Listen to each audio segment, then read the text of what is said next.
Alongside the classic elves, dwarves, and halflings that inhabit the world of D&D, lately one of my favorite sinister races, the Tieflings, have risen to prominence.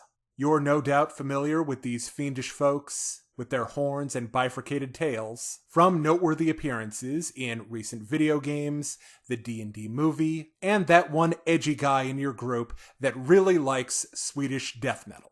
Now, this is a predominantly Pathfinder 1e focused channel, and I think that by looking at the differences between how D&D 5e and Pathfinder 1e portray this awesome, edgy, and devilishly cool race, you can take some of the strengths of either to your system of choice. I'll also be looking at a few characters from literature that take an avant-garde approach to covering the same kinds of concepts that Tieflings are built on.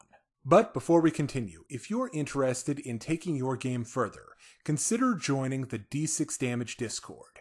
We have fantastic discussions about all aspects of the game, character builds, game mastering, and much, much more. You'll find a link to our Discord in the description of this video. Let's start off by looking at the mechanics of Tieflings in D&D 5th edition. The base race gets a +2 to Charisma, Dark Vision, and Resistance to Fire.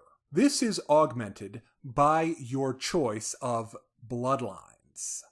First up, the bloodline of Asmodeus. You get a +1 to Intelligence and some spell-like abilities, including Thaumaturgy, Hellish Rebuke, and Darkness. The bloodline of Beelzebub gets +1 to Intelligence, as well as Thaumaturgy, Disguise Self, and Crown of Madness as spell-like abilities. The bloodline of Dispater gets a +1 to Dexterity, and Thaumaturgy, Disguise Self, and Detect Thoughts as spell-like abilities. The bloodline of Fierna gets +1 to Wisdom, and Friends, Charm Person, and Suggestion as spell-like abilities. The bloodline of Glacia gets +1 to Dexterity, and Minor Illusion, Disguise Self, and Invisibility as spell-like abilities. The bloodline of Levistus gets +1 to Constitution, and Ray of Frost, Armor of Agathist, and Darkness as spell-like abilities. The bloodline of Mammon gets +1 to Intelligence, and Mage Hand, Floating Disc, and Arcane Lock as spell-like abilities. The bloodline of Mephistopheles gets +1 to Intelligence, and Mage Hand, Burning Hands, and Flame Blade as spell-like abilities. Finally, the bloodline of Zariel gets +1 to Strength, and Thaumaturgy, Searing Smite, and Branding Smite as spell-like abilities. Now, if none of those work for you, you also have the option of Variant Tieflings. This gives you several exciting new options.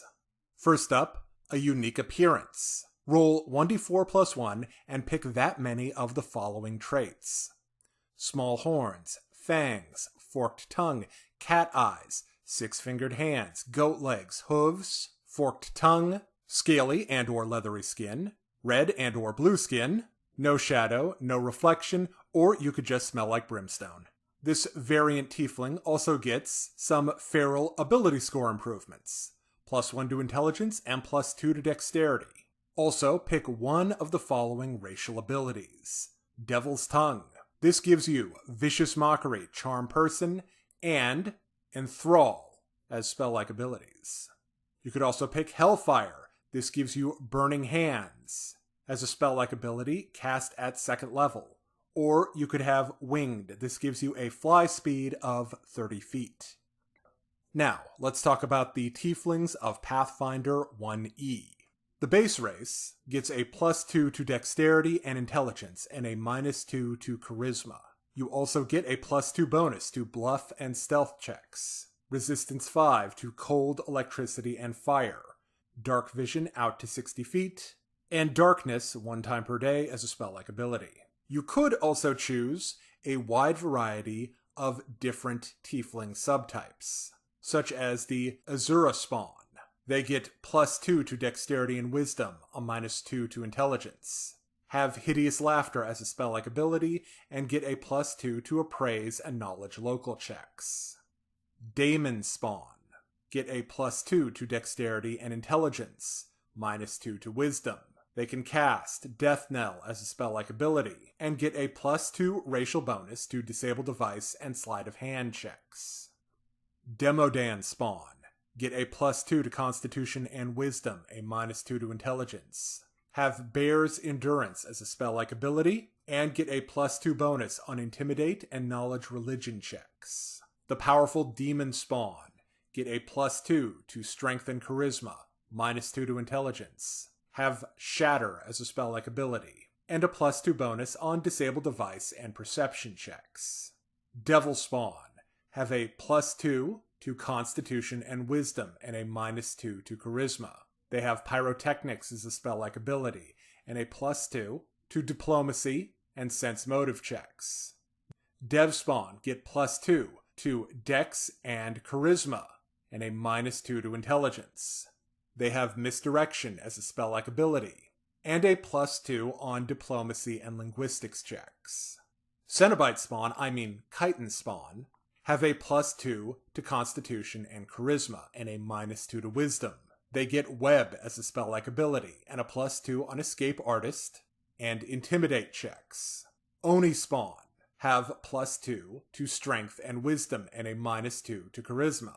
They get Alter Self as a spell-like ability, and +2 to disguise and intimidate checks. Clipoth spawn have a +2 to strength and wisdom, and a -2 to intelligence. They get Blur as a spell-like ability, and a +2 on escape artist and survival checks. Finally, the Rakshasa spawn have a +2 to dexterity and charisma, and a -2 to wisdom. They get Detect Thoughts as a spell-like ability, and +2 on disguise and sense motive checks. Now, like 5e, Pathfinder also has variant Tieflings. In order to figure out what your Pathfinder 1e variant Tiefling is like, you'll roll 2 D100s. One roll will determine your physical characteristics. You can get things that alter your arms. They can be oversized, tentacle-like, or have elbow spurs. Your build can be emaciated, hunchbacked, or obese. Your digits could be overlong, extra jointed, or have too many fingers. Ears can be pointed, bat-like, or missing completely. Eyes can be goat-like, cyclopic, or glowing. Your face could have a canine muzzle, missing nose, or insect mandibles. Your hands can have suckers. They could be pincers, or you could just have extra thumbs. Your head could be animal-like, have animated hair, or just be malformed. You might even have horns. What a concept. They could be draconic, ram-like, or vestigial. Your legs could be backwards bent, frog-like, or bird-like. Your skin could be scaled, rotting, or just fit really loosely. You could have an aquatic tail, a mammalian tail, or a reptilian tail. Your teeth could be blunt, metallic, or needle-like. Or you could get a trait that doesn't fit easily into any category, like you could have no shadow, eye stalks, a profane birthmark, smoking breath, an infernal glow, or just some kind of vestigial limb.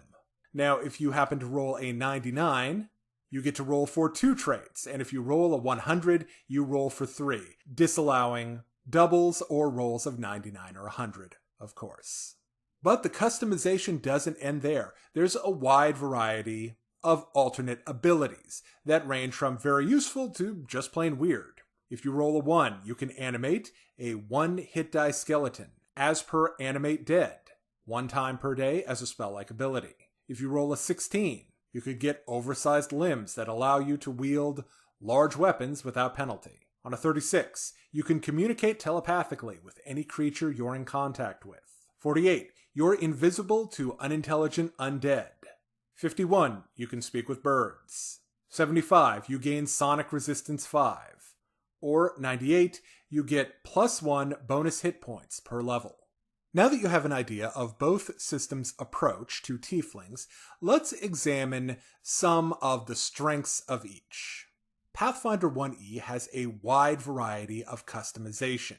The variety of traits and different subtypes of Tiefling mean that you can have a very unique and distinct look for your character. Like, there's just an insane variety. Pathfinder 1e also does a good job of favoring different builds. No matter what class you're trying to play, you can find a match in the wide spread of ability scores and spell-like abilities available to different types of tieflings. Now, 5e's approach is much more about grounding your character in the world. The different tiefling bloodlines give your character a prehistory, relationships, debts, rivals, friends, enemies, and all kinds of juicy stuff for you and the DM to work with in a way that the Rakshasa Spawn Oracle of the Flame Mystery, as good as that is mechanically, sort of doesn't. D&D 5e also provides a strong affinity for certain classes, Warlock being one of the best, as well as instantly recognizable iconography. You know you're looking at a tiefling when you play a 5e tiefling. Both of these systems have clear strengths. Now, if you're playing 5e, you could look at some of the visual variety available to Pathfinder 1e. Maybe really think about what your tiefling with the bloodline of Levistus is really going to be like. You're connected to a very cold and frozen circle of hell. Maybe your character physically resembles one of the ice devils, having insectoid mandibles, or some kind of carapace, instead of the customary horns and tail. Maybe your bloodline of Fierna tiefling doesn't look very tiefling-like at all. Maybe you possess an eerie, infernal beauty, and make that +2 to charisma really represent the character's attractiveness. Now, if you're playing Pathfinder 1e, you could really consider the potential relationships and responsibilities that go along with your choice of tiefling. If you're one of the Oni spawn, maybe you have debts, responsibilities, and duties to your Oni dynasty. Now then, let's end with some potential inspiration for your tiefling character. This section has some minor spoilers for the books that I'm going to be talking about. First up, let's look at Wilbur Whately from the Dunwich Horror. He's the blurred out character from the thumbnail, on the Pathfinder side, by the way. If you're familiar with the H.P. Lovecraft story, The Dunwich Horror, you might point out that Wilbur is the son of Yog-Sothoth, and not your typical demon or devil. Well, in Pathfinder 1e, the Clipoth, who really skirt the line between fiendish outsiders and eldritch horror, could easily accommodate this freakish denizen of Dunwich Township. Wilbur is intensely ugly and disliked by both dogs and humans, so he has that outsider quality that a lot of tiefling players look for.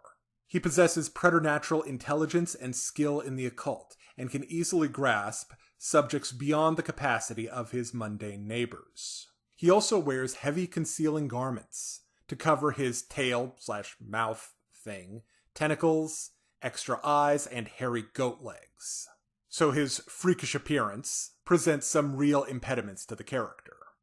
Another great tiefling inspiration is the character Sotholante from the Robert E. Howard story, The Scarlet Citadel. This powerful sorcerer is an adversary of King Conan of Aquilonia, and is the offspring of an ancient unknown evil and a common dancing girl.